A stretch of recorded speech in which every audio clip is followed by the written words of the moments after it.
Praise the Lord. Praise the Lord. We are here today studying the Gospel according to Mark. और आज हम मरकुस का पुस्तक का अध्ययन कर रहे हैं I'm so glad that I could study the Word with you. और मैं बहुत ही आनंद हूँ कि परमेश्वर का वचन को मैं आपके साथ अध्ययन कर रहा हूँ।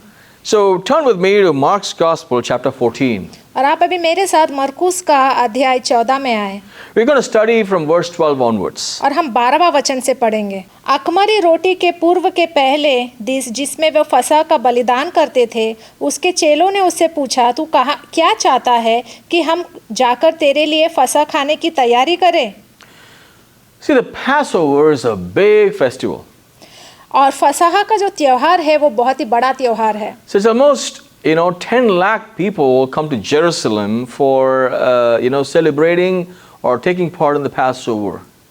और लगभग 10 लाख लोग यरूशलेम में आते हैं इस फसह का त्योहार को मनाने के लिए। So you can understand it's an overly crowded festival season. The city is going to be full of buzz, a lot of people.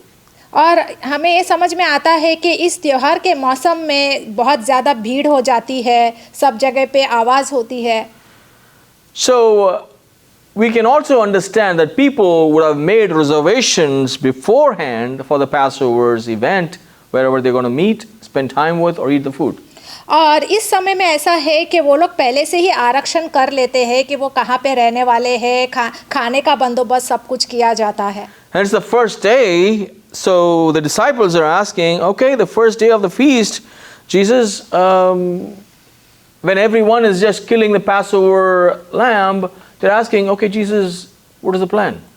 और यहाँ पे यीशु के चेले कहते हैं कि आज का पहला दिन है ये त्योहार का, अख़मीरी रोटी का पर्व का पहला दिन है, तो आज हमें क्या करना है? आज फसह का मेमना का तैयारी में क्या है? आज क्या योजना आपने बनाए रखा है? So in other words, what they're asking is, Lord, what's the plan for tonight, Jesus? और इसे अलग शब्द में बोला जाए तो उनके चेले उन्हें पूछ रहे हैं कि आज का योजना क्या है यीशु मसीह? Or where's the party? और पार्टी कहाँ पर है? And Jesus directs them. और यीशु मसीह उन्हें निर्देश देते हैं। Verse 13 and 14. वचन 13 और 14। उसने अपने चेलों में से 2 को यह कहकर भेजा, नगर में जाओ और एक मनुष्य जल का घड़ा उठाए हुए तुम्हें मिलेगा, उसके पीछे हो लेना। और वह जिस घर में जाए उस घर के स्वामी से कहना, गुरु कहता है कि मेरी पाहुनशाला जिनमें अपने चेलों के साथ फसह खाऊं कहाँ है? You see, a man carrying a pitcher is not a common sight in Jerusalem at that time.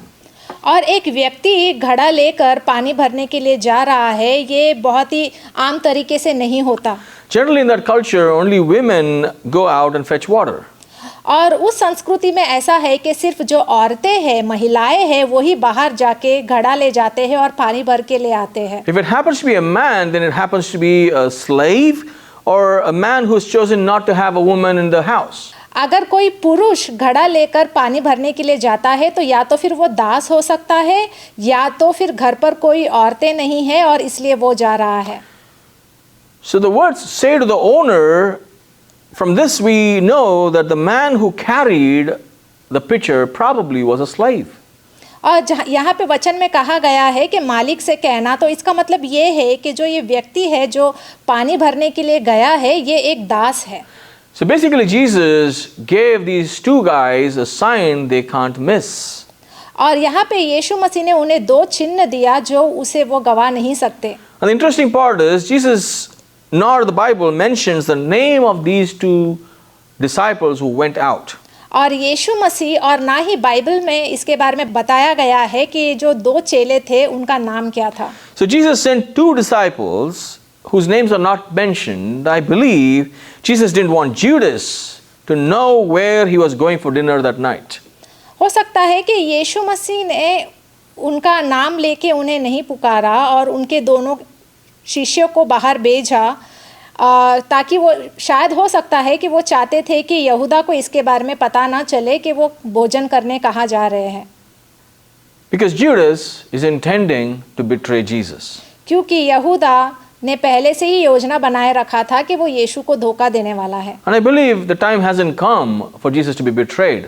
और मैं ये विश्वास करता हूँ कि समय अब तक आया नहीं है यीशु को धोखा देने के लिए। But right after that night, yes, it happened. हाँ, लेकिन रात के बाद जरूर। So It could be that, because of many pilgrims in Jerusalem, many houses were probably opened for strangers to come, to just have a Passover meal. और ये तीर्थ यात्री जब आते थे यरूशलेम में तो बहुत से लोग अपने घर में उन्हें न्योता देते थे ताकि वो वहाँ पे आके भोजन कर सकें. Whoever has extra rooms, that was provided for people to just take it. अगर किसी के पास भी कोई एक्स्ट्रा रूम होता तो वो लोग उन्हें न्योता देते ताकि वो वहाँ पे बैठ के भोजन कर सकें. In your Bible, the interesting part here is you would never see a mention of a lamb for the night's meal slaughtered. और बाइबल में ये कहीं नहीं लिखा है कि उस रात किसी मेमने का बलिदान हुआ है. Interesting, right? दिलचस्प है ना. Verse 17. वचन 17. जब सांझ हुई तो वह 12 के साथ आया. The 12, okay? The 12 includes Judas as well.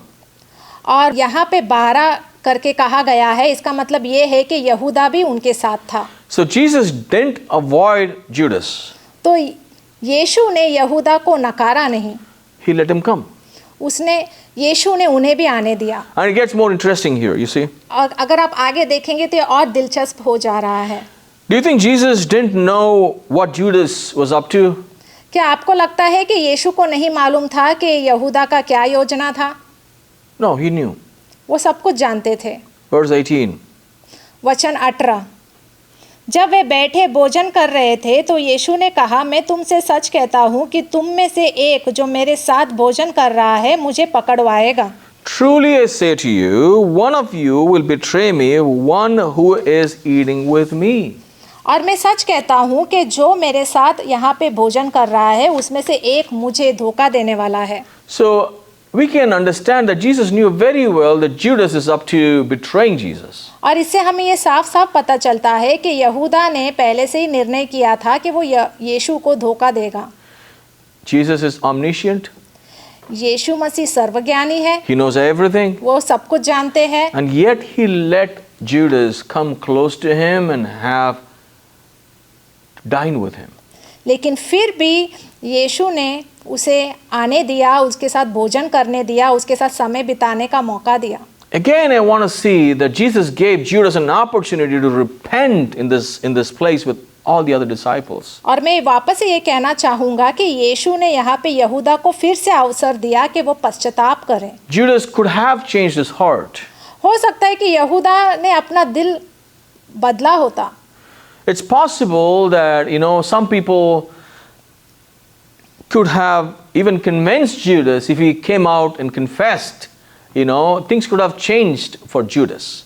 अगर उसने बाहर आके पश्चाताप किया होता तो शायद यहूदा का जो परिस्थिति है वो बदल सकता था.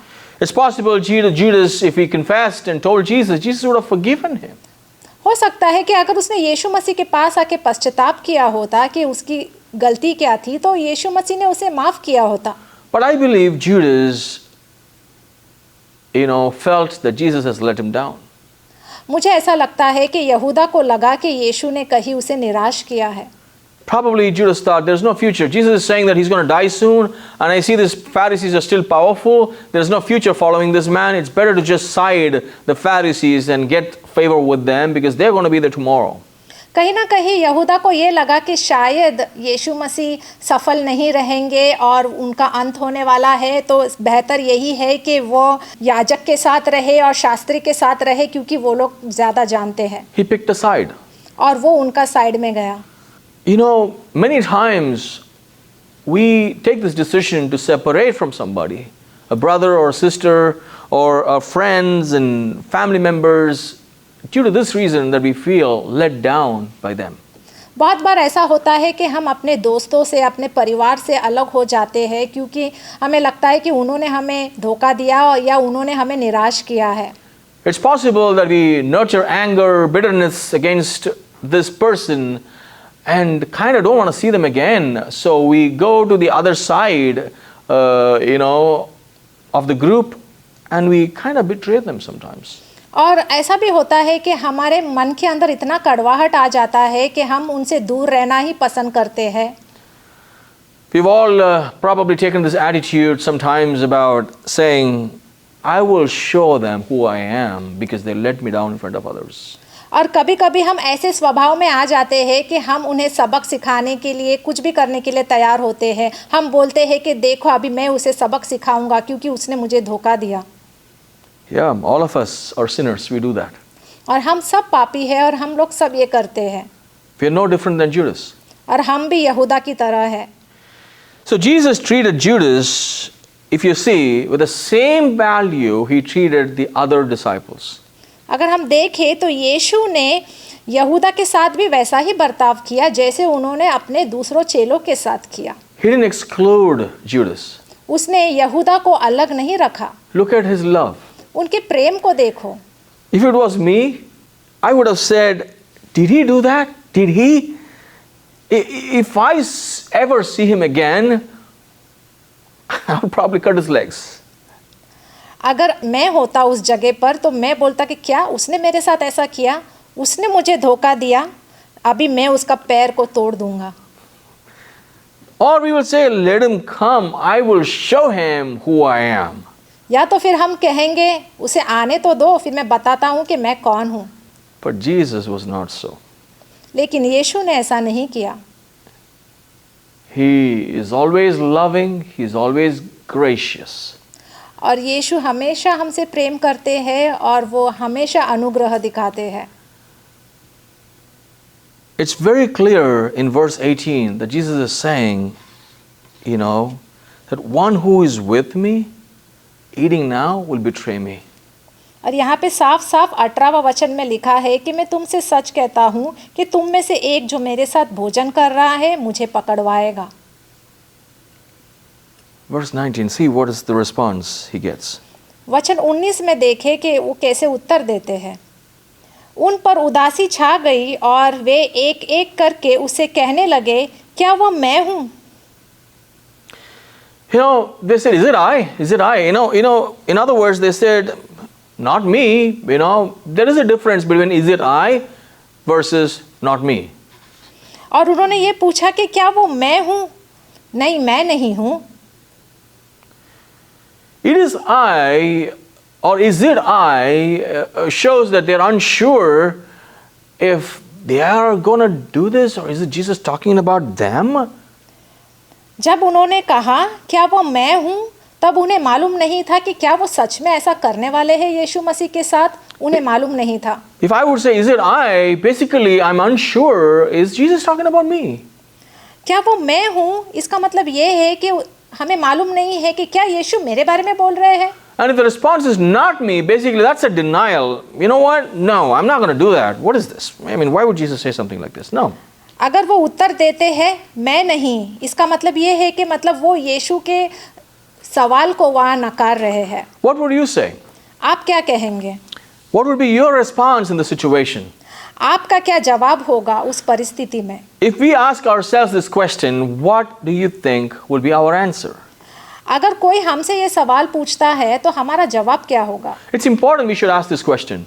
और ये बहुत ही महत्वपूर्ण है कि ये सवाल हमें पूछना चाहिए। How long have we been following Christ? कितने लंबे समय तक हम यीशु मसीह के पीछे चले हैं? And how faithful are we to him? और कितने विश्वासी और वफादारी से हम यीशु मसीह के पीछे चले हैं? The question to ask is, am I betraying Jesus in any way?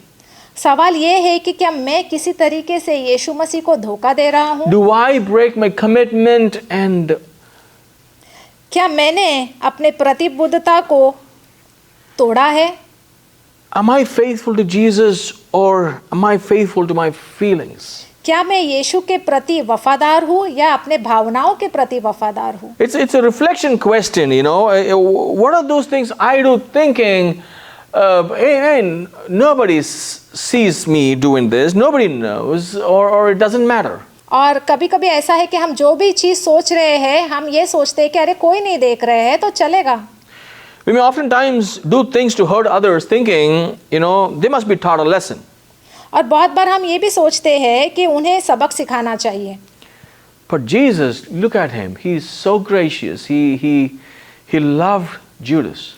लेकिन यहाँ पे यीशु मसीह को देखे कि वो कितने अनुग्रह दिखा रहे हैं और वो यहूदा से प्रेम करते हैं। He's the best example of loving an enemy. और वो बहुत ही अच्छे उदाहरण है हमारे लिए कि वो कैसे अपने दुश्मनों से भी प्रेम करते हैं। Every time we think that we need to teach a lesson to somebody, we are hurting Jesus as his follower. और जब भी हम ये सोचते हैं कि हमें किसी को सबक सिखाना है तो इससे हम यीशु मसीह को धोखा दे रहे हैं और उन्हें हम कष्ट दे रहे हैं। The question also to ask is, am I betraying my brothers and sisters in Christ? और ये सवाल भी हमें पूछना चाहिए कि क्या मैं मेरे भाइयों बहनों को जो यीशु मसीह में हैं उन्हें धोखा दे रहा हूँ? Many times when trouble comes, believers walk away but put the church and the body of Christ into trouble. और बहुत बार ऐसा होता है कि धोखे के वजह से हम इतना गुस्सा हो जाते हैं कि हम कलीसिया को छोड़कर चले जाते हैं। Am I angry with God is a question you should ask yourself. और आपको अपने आप से ये सवाल पूछना है कि क्या मैं परमेश्वर से गुस्से में हूँ? Am I upset with God's ways? Probably that's a question we should ask as well. क्या मैं परमेश्वर के तरीके से गुस्सा हूँ? Am I happy with God's plan? That's also a question we should ask. क्या मैं परमेश्वर ने जो मेरे लिए योजनाएं बनाए रखी है क्या मैं उससे खुश हूँ? We kind of walk away from God because we lack the fear of God. We kind of betray and put others into trouble, or we want to hurt others and take revenge because we have no fear of God in our heart. और बहुत बार हम दूसरों को धोखा देते हैं, उनसे कड़वाहट रखते हैं, उनसे गुस्सा करते हैं क्योंकि हमारे अंदर परमेश्वर का भय नहीं है। And we also lack the sense that Jesus is omniscient. और हम ये भी भूल जाते हैं कि यीशु मसीह सब कुछ जानते हैं, वो सर्वज्ञानी है। And he knows everything. और वो सब कुछ जानते हैं। He knows everything about us. और वो हमारे बारे में सब कुछ जानते हैं। Everything. सब कुछ। Everything. Verse 20. वचन 20। उसने उनसे कहा, वह 12 में से एक है जो मेरे साथ थाली में हाथ डालता है। You see, Jesus didn't say it's Judas. आप देख सकते हो कि यीशु ने ये नहीं कहा कि वो यहूदा है। Jesus didn't say that's the person. यीशु ने ऐसा नहीं कहा देखो ये व्यक्ति है। He said it's one of the 12. उन्होंने कहा 12 में से एक है। Jesus didn't mention Judas' name. और यीशु ने यहूदा का नाम नहीं लिया। What would you do if you had an opportunity to point out the betrayer who destroyed your life? और आप क्या करेंगे जब आपको किसी ने धोखा दिया है? क्या आप उसके ऊपर उंगली उठा के बोलेंगे कि इसने मुझे धोखा दिया है सबके सामने?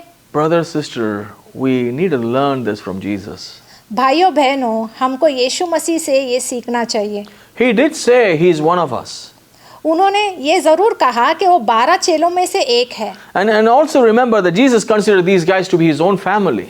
और आप ये भी सोचिए कि यीशु मसीह ने उन्हें अपना परिवार माना। I can't imagine how hurtful it was for Jesus at that time. और मैं सोच भी नहीं सकता कि यीशु को कितना दुख हुआ होगा। One of his own betrayed him. उनके खुद के लोग ने उन्हें धोखा दिया। Listen carefully. ध्यान से सुने। We must be careful that we don't let any root of bitterness, take into our hearts against those who reject us, betray us, or persecute us. और जो कोई भी हमें धोखा देते हैं और हमें निराश करते हैं, उनके प्रति हमें कोई भी कड़वाहट हमारे दिल में नहीं रखना चाहिए। Let no sinful attitude, to take over us by the enemy's temptation.